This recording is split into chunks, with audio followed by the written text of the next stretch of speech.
예수님을 사랑하신 분만 아멘 합시다. 이 같은 날씨를 놓고 어떤 사람은 감사하고 또 어떤 사람은 왜 이래 날씨가 흐려도 짜증이고 뭐 왜 이렇게 뭐 흐리면 왜 이렇게 흐리냐, 화창하면 왜 이렇게 화창하냐, 이렇게 막 불평하는 사람이 있습니다. 같은 차 안에서 어떤 사람은 풍경을 보면서 야, 한국은 자연이 참 좋아. 그런데 또 어떤 사람은 야, 왜 이렇게 길을 막혀? 이렇게 불평하기도 한다라는 것입니다. 그렇다면 이 감사와 불평 사이에 자신은 어느 쪽에 좀 더 가까운 것 같습니까? 어느 쪽에? 그러니까 뭐 환경이나 상황, 감정 때문에 나는 불평할 수 있지. 그 정도쯤이야. 큰일처럼 생각하지 않을 수 있는데 하나님은 아니라는 것입니다. 하나님은 불평을 심각하게 받아들이십니다. 특히 예수 믿고 하나님의 자녀로 살아가는 우리에게는 더더욱 그렇습니다. 왜냐하면 이 불평하는 진짜 이유가 그 상황에 있지 않기 때문입니다. 불평하는 진짜 이유는, 그 원인은 하나님을 향한 마음, 나의 태도에 있기 때문이요, 하나님께 온전히 나를 맡기지 못하고 믿지 않는 그런 태도에서 나오기 때문입니다. 그래서 민수기 11장 1절을 보면 여호와께서 들으시기에 백성이 악한 말로 원망하며 여호와께서 들으시고 진노하사. 그러니까 이 얼마나 많이 그리고 크게 원망하고 불평했는지 하나님이 들으셨다라는 거예요. 그 원망을. 그러니까 하나님의 놀라운 능력으로 출애굽을 했어요. 정말 이 땅에서 지금까지 이런 놀라운 이적과 표적 수많은 것들을 경험한 사람은 그때 이스라엘 민족 말고는 없었을 거예요. 하여튼 그런 것을 경험하면서도 늘 환경과 상황 때문에 불평했는데 하나님께서 그것을 들으시고 진노를 하셨다라는 것입니다. 그렇게 원망하고 불평하다가 이스라엘 백성들이 멸망하니까 이 원망이나 불평을 하지 말라는 것을 고린도전서 10장 10절에서 이렇게 말씀하십니다. 그들 가운데 어떤 사람들이 원망하다가, 그러니까 그 이스라엘 백성들을 말하고 있어요. 멸망시키는 자에게 멸망하였나니 너희는 그들과 같이 원망하지 말라. 그렇기 때문에 우리가 오늘 함께 나누고 싶은 말씀은 이스라엘이 출애굽 과정 가운데 어떻게 원망을 했고 어떤 불평을 했는지 그것을 통해서 좀 우리를 점검해 봤으면 좋겠습니다. 나는 어떻게 살고 있는지. 첫 번째로 이 홍해 사건입니다. 이 고센 땅이 저기에요. 애굽에 있는 고센 땅. 나일 그 삼각주 있는 고센 땅에 이제 이스라엘 민족이 정착을 했어요. 정착을 해가지고 요셉이 애굽 땅에 노예로 팔려갔지만 하나님을 경외하며 그리고 하나님이 함께 하셨기 때문에 이제 그 땅에 국무총리까지 올라가요. 그리고 기근이 찾아와 주변 나라의 모든 나라들은 다 죽게 생겼는데 이 애굽 땅은 그 하나님이 주신 지혜로서 잘 감당해 나갔다라는 것입니다. 그래서 그때 이스라엘에 있었던 그 요셉의 그 아버지나 형제들도 이제 그 식량을 얻고자 고센 땅에 왔다가 그 애굽 땅에 와가지고 요셉을 만나고 그 땅에 이제 정착해서 여기서 뭐 양을 치고 번성하며 잘 살고 있었는데 마침 그때 애굽의 정권이 바뀌는 거예요. 그러니까 정권이 바뀌니까 잘 살고 있는 이 이스라엘 백성들의 수가 너무 많고 자기들을 위협하게 되자, 그러자 이제 두려워서 핍박하기 시작했다라는 것입니다. 핍박하기 시작했어요. 그래서 이스라엘 민족이 하나님께 살려달라고, 우리 이렇게 했다가는 다 죽게 됐다고. 그래서 하나님께서 이스라엘 백성을 구원하시기로 결정하고 모세를 인도자로 세우세요. 그리고 건져내십니다.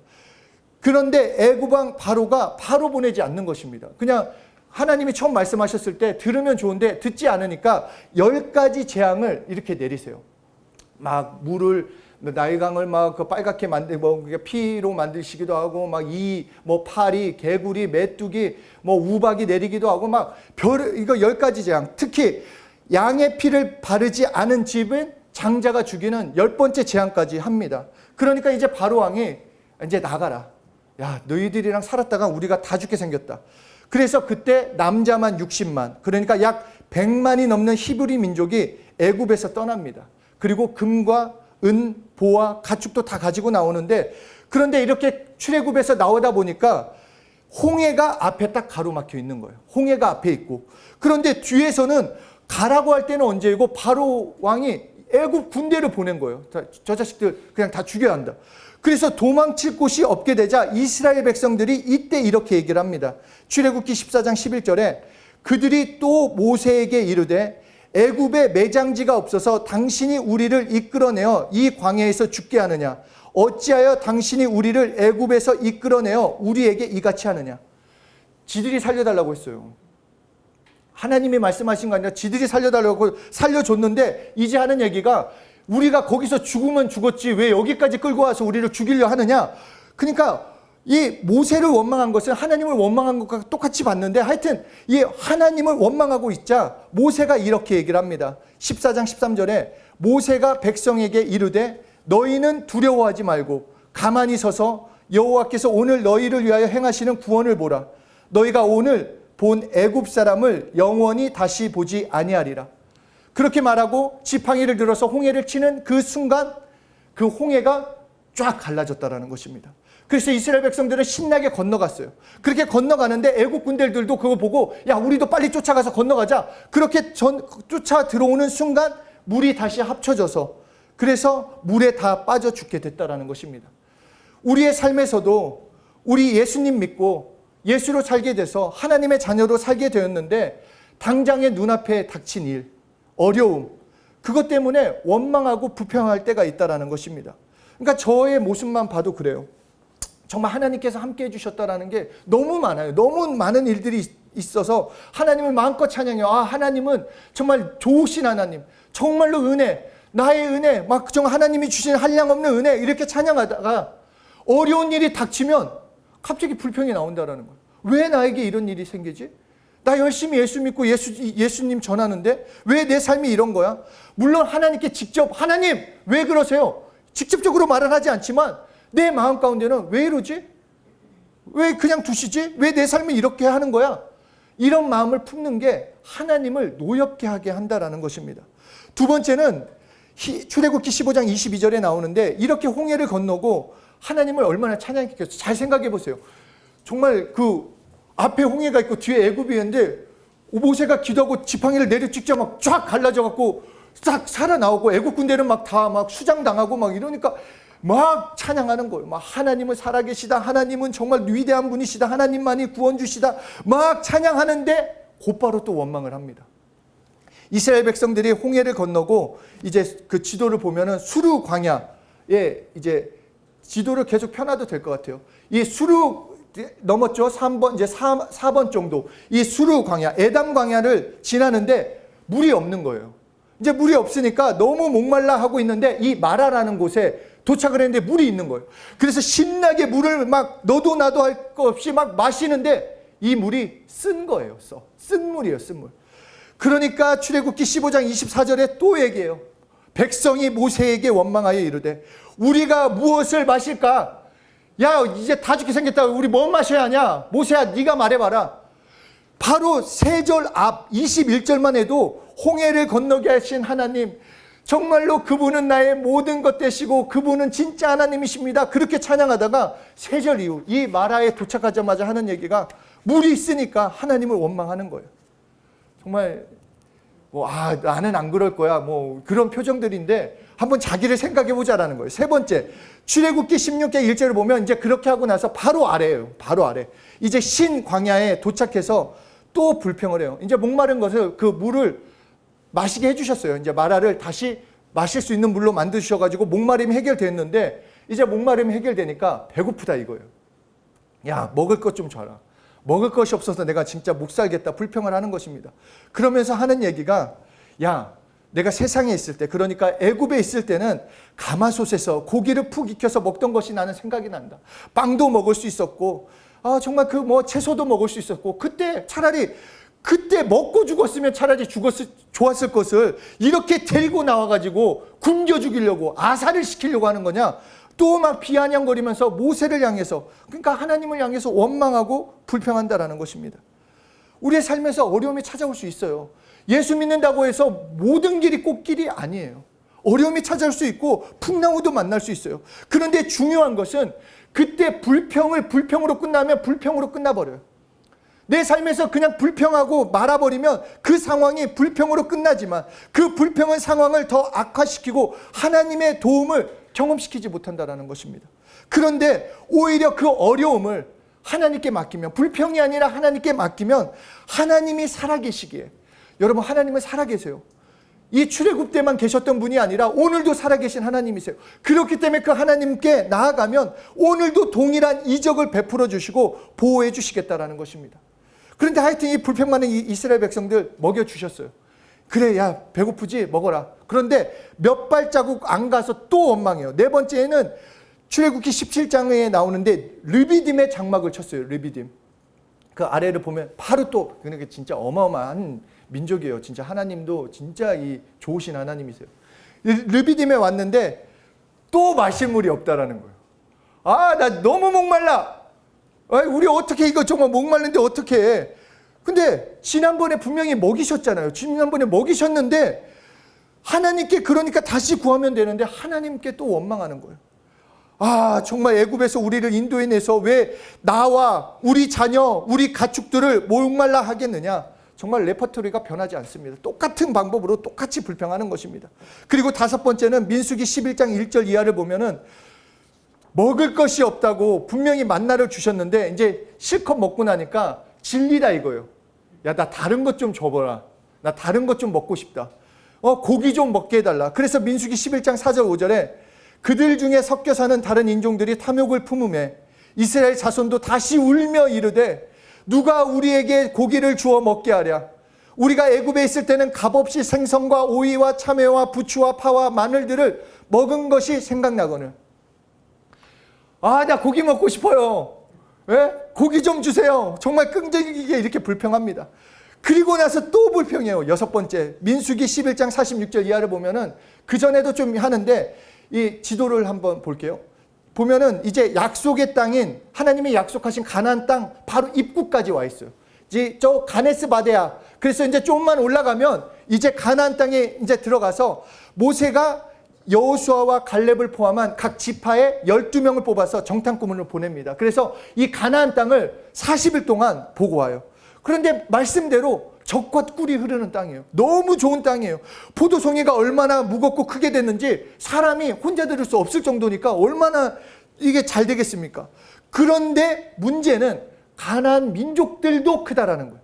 과일도 큰데 민족들도 커요. 키가 크고 장대한지 그들과 우리를 비교하면 메뚜기라는 거예요. 메뚜기. 우리 갔다간 다 죽는다. 메뚜기 밟히는 것처럼 그들에게 다 밟힌다. 그러자 막 술렁거리는 것입니다. 이스라엘 백성들이.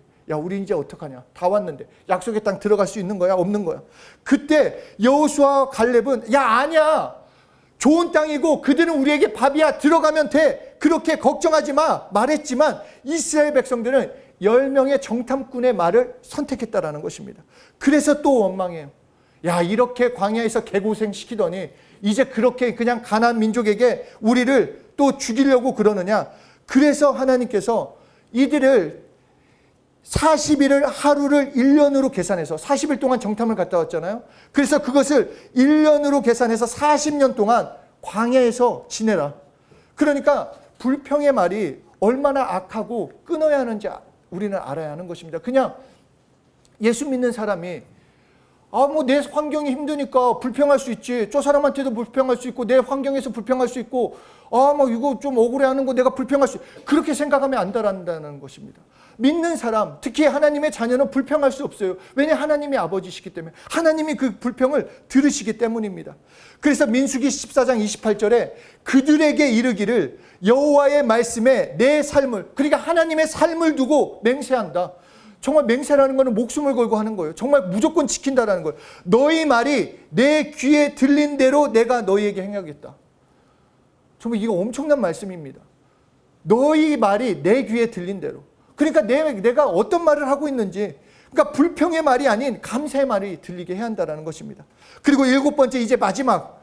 이것이 진짜 우리 신앙생활에서 너무너무 중요한 것인데, 이제 그렇게 광야에서 지도를 보면 광야에서 이렇게 진짜 이제 막 이 광야가 그렇게 크지도 않아요. 이게 진짜 사실 뭐 걸어서 고센에서 이거 애굽 가나안 땅까지 뭐 걸어서 3개월이면 충분히 갈 수 있대요. 그냥 걸어서 가더라도. 근데 40년을 여기서 뺑이를 쳤어요. 그냥 뺑뺑이 막 돌고 막 그러다가 이제 에돔 땅, 저기 나오는 에돔 땅을 지나면서 이스라엘 백성들이 마음이 상했다라는 거예요. 아, 왜 이렇게 길이 험해? 돌도 많고 다리 아파서 못 견디겠네 막. 그래서 민수기 21장 5절에 백성이 하나님과 모세를 향하여 원망하되 어찌하여 우리를 애굽에서 인도해 내어 이 광야에서 죽게 하는가. 이곳에서 먹을 것도 없고 물도 없도다. 우리 마음이 이 하찮은 음식을 싫어하며. 또 원망하는 거예요. 정말 나오면서부터 끝까지 계속 원망했어. 쉬지 않고. 그랬더니 하나님께서는 이 원망에는 반응을 하십니다. 그래서 이 원망하는 이스라엘 민족에게 불뱀을 보내세요. 불뱀을. 그래서 백성들 사이에 그 원망하는 그 자들을 다 물게 하셨어요. 그래서 이 물린 자마다 이 독이 얼마나 셌는지 바로바로 그 자리에서 죽었다라는 것입니다. 그러자 백성들이 자신들이 원망하여 범죄하게 되었다라는 그것을 깨닫고 하나님께 살려달라고 외쳐요. 그래서 모세가 하나님께 간곡히 기도합니다. 하나님, 이스라엘 백성들이 자신의 잘못, 하나님께 원망한 거, 불평한 거, 그것을 회개하고 있으니까 용서해 주십시오. 우리를 긍휼히 여겨 주십시오. 살려 주십시오. 이렇게 기도하자 하나님께서 한 가지 방법을 주세요. 불뱀을 노스로 만들라고 하시고 장대 위에 노스로 만든 불뱀을 달아 놓아라. 그러니까 저렇게 달아 놓아라. 그러면 이 불뱀에 물려 죽게 생긴 이스라엘 백성들이 쳐다보는 자마다, 이 노뱀을 보는 자마다 살게 된다. 불평으로 죽게 된 자들 살려면 노뱀을 바라보라는 것입니다. 하나님을 온전히 믿고 따르지 않는 자들의 살 길은 다른 길이 아니라 이 노뱀을 바라보라고 말씀하고 있는 것입니다. 그런데 이것에 대해서 예수님은 이렇게 말씀해 주십니다. 오늘 우리가 함께 읽은 본문 요한복음 13장 14절 15절에 모세가 광야에서 뱀을 든 것 같이 인자도 들려야 하리니 이는 그를 믿는 자마다 영생을 얻게 하려 하심이라. 이 말씀은 이거예요. 이스라엘 백성들은 노뱀을 보고 산 것처럼 너희는, 예수 믿는 너희는 예수가 십자가에서 달린 것부터 보고 시작하니까, 너는 그 믿음으로부터 시작하니까 이스라엘 백성들처럼 악한 마음, 악한 생각 품지 말고 예수를 깊이 생각해서 환경이나 상황에 매여 불평, 두려움, 염려로 그 너의 생각을 채우지 말고 예수님 때문에 감사로 채우라고 말씀하시는 것입니다. 불평의 문제, 우리의 환경, 어려운 것, 그것이 아니라 결국은 내 시선이 어디에 있느냐는 거예요. 내가 누구를 믿고 있느냐, 내가 누구를 의지하고 있느냐, 그것이 불평의 그 시작이 되는 것입니다. 내 환경만 바라보면, 나만 바라보면, 이웃과 비교하면 불평이 나와요. 염려가 나와요. 걱정이 나와요. 누구를 의지하냐? 하나님을 의지한다면, 정말로 하나님을 믿는다라면 현재를 불평하기보다 소망을 품을 수밖에 없어요. 왜냐? 오늘보다 내일을 좋게 만드시니까. 오늘보다 내일을 다르게 만드시니까. 오늘보다 내일을 축복하시는 하나님이시기 때문에 내가 정말로 하나님을 믿는다고 한다면 오늘 형편이 조금 안 좋다고 해도 불평할 수 없다라는 거예요. 왜냐하면 하나님이 살아계시기 때문에. 내가 불평한다? 그건 어쩌면은 하나님을 신뢰하지 못하기 때문입니다. 하나님을 온전히 믿고 따르지 못하기 때문입니다. 오늘보다 내일이 다를 거고 하나님이 책임져 주실 것이기에 내가 정말 하나님을 믿을 수 있는데 당장의 내 환경, 상황, 사람, 어떤 다른 것을 의지하면 우리는 불평이 나올 수밖에 없습니다. 그런데 우리가 믿는 예수님은 이미 보여주셨어요. 하나님이 세상을 이처럼 사랑하사, 어떻게 사랑이냐? 독생자를 이 땅에 보내시고 십자가에 피 흘려 죽게 하셨다는 거예요. 우리가 구하지도 않았고 우리가 원하지도 않았고 우리가 뜻하지도 않았어요. 하나님이신 예수님이 십자가에 피 흘려 죽으심으로 우리를 죄에서, 저주에서, 염려에서, 질병에서 다 건져내 주셨다는 것입니다. 그러니까 그 예수님을 믿는다면 오늘의 이 상황에 대해서, 우리의 삶에 대해서 불평할 수 없다는 것입니다. 내가 예수님을 진정으로 믿고 있다고 한다면 예수님 때문에 불평이 아닌 감사의 삶을 살아야 하는 것이고 불만이 아닌 충만의 삶을 살아갈 수 있는 것입니다. 왜냐하면 예수님 안에 모든 것이 있기 때문에. 예수님 안에서 진짜 평안이 있습니다. 예수님 안에 진짜 행복이 있습니다. 여러분, 좋은 학교, 좋은 직장, 돈 많이 벌면 무조건 행복하다. 그러면 부자들은 다 행복해야 돼요. 정말 다 행복해야 돼요. 저는 예전에 김기현 선생님이 그런 간증을 해주셨어요. 서울대 교수로 딱 임용되셨을 때 한 달도 아니었대요, 그 기쁨이. 저 같았으면 막 지금도 기뻐했을 것 같은데 한 달도 안 갔더래요. 그냥 그 기쁨이. 여러분 잘 생각해보세요. 좋은 직장에, 예진이도 마찬가지예요. 좋은 직장이 딱 됐을 때 평생, 그때야 뭐 세상을 얻은 것 같은 기쁨이지만 며칠만 지나면 아무렇지 않다라는 거예요. 돈? 물론 있으면 좋겠죠. 편리하겠죠. 그러나 그것이 나에게 행복을 줄 수 없어요. 왜냐? 진짜 행복, 진짜 평안, 진짜 부유는 예수님 안에 있기 때문이에요. 그러니까 예수님을 믿는 자는 불평할 필요가 없어요. 예수 안에 있기 때문에. 하나님이 책임져 주시기 때문에. 그래서 히브리서 3장 1절에 우리의 믿는 도리의 사도시며 대제사장이신 예수를 깊이 생각해라. 야, 예수님이 너의 구주니까 예수님을 한번 생각해봐. 너를 얼마나 사랑하는지, 너를 얼마나 기대하시는지, 너를 얼마나 원하시는지 그 예수님을 바라보면 너 불평할 수 없다. 너 불평할 수 없다. 불평의 마음이 아니라 감사의 마음으로 바뀐다라는 것입니다. 여러분 이 땅에서 잘 먹고 잘 살아요. 여러분들이 원하는 대로 여러분의 통장에 100조씩 지금 찍혔다. 여러분의 집 한강 뷰가 보이는 그 펜트하우스 막 그런데, 그리고 여러분들 차도 막 원하는 차, 뭐 별장도 있고 해외여행 언제든지 갈 수 있어. 그런데 결론은 지옥가. 그러면은 망한 인생이에요. 망한 인생이라고. 이게 협박이 아니라 진짜 축복이 뭔지를 알아야 한다는 거예요.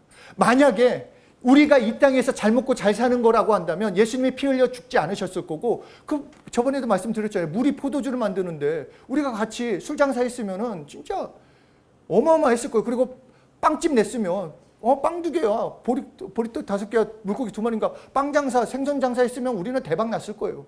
그런데 그게 하나님이 원하시는 건 우리의 진짜 영혼이 살아야 하는 거기 때문에.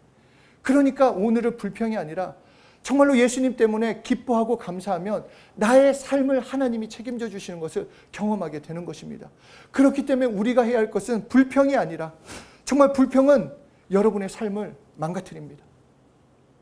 불평하면 할수록 내 삶은 망가져요. 그러나 감사는 풍성하게 만듭니다. 하나님이 책임져 주세요. 하나님 때문에 감사하면 하나님께서 그 감사를 받으시고 내 삶을 감사로, 정말로 감사로 풍성한 열매가 맺혀지게 한다는 것입니다. 그렇기 때문에 다른 누구, 무엇 때문이 아니라 먼저 내 구주 되신 예수님 때문에 감사함으로써 나아가 보자는 것입니다. 예수님 때문에, 나를 구원해 주신 예수님, 새 생명을 주신 예수님 때문에 내 불평을 끊어버립시다. 내가 지금 불평하고 있는 것들 있죠? 아멘. 네. 여러분 불평하는 거 있잖아요. 왜? 진짜 이거는 왜? 불평을 끊어버립시다. 끊어버려야 돼요. 진짜 끊어버려야지 변화돼요. 제가 오늘 막 말을 좀 더 막 흥분해서 얘기하는 게 제가 너무 막 좋아서 그래요. 제가 너무 아끼는 두 사람이랑 같이 예배 드릴 수 있어서 막 제가 막 컴다운 하는데도 막 흥분을 해가지고 막 그러는데, 하여튼 예수님 때문에 우리 불평을 끊어야 돼요. 정말 여러분 진짜 이거는 하나님이 말씀하신 거예요. 그냥 이거는 도덕적인 것을 얘기하는 거 아니에요. 정말 하나님을 믿는다고 하면 불평하면 안 돼요. 기대하십시오. 그냥 하나님 때문에 내 삶을 어떻게 하시지? 이번 주 목요 찬양 예배에서도 그 말씀이었잖아요. 오늘과 내일이 같을 거라는 거라고 생각하지 마라. 다르다. 예수 믿는 사람은 달라요. 여러분 오늘은 이 모양일지도 몰라도 내일은 달라요. 이것을 믿지 못하기 때문에 염려가 찾아오는 거예요. 두려움이 찾아오는 거예요. 내일 달라요, 여러분. 진짜 달라져요. 불평할 필요 없어요. 불평하면 똑같은 삶이지만 감사하면 감사로 변화돼요. 아까도 말씀드린 것처럼 들린 대로 말씀하신다고 했어요. 들린 대로 행하신다. 그러면 하나님한테 좋은 걸 들리게. 하나님, 내 삶을 밀어주실 걸 믿습니다. 난 기대해요. 그럼 밀어주시는 거예요. 들린 대로 하시니까. 또 반가운 친구가 왔네요. 정말 너무너무 우리 불평하지 맙시다. 불평하지 말고 원망하지 말고 하나님이 책임져 주시는 정말로 감사의 삶을 사시는, 그래서 감사로 채우는 삶이 되어서 하나님께서 정말 책임져 주시는 풍성한 삶이 되시길 예수 이름으로 축복합니다.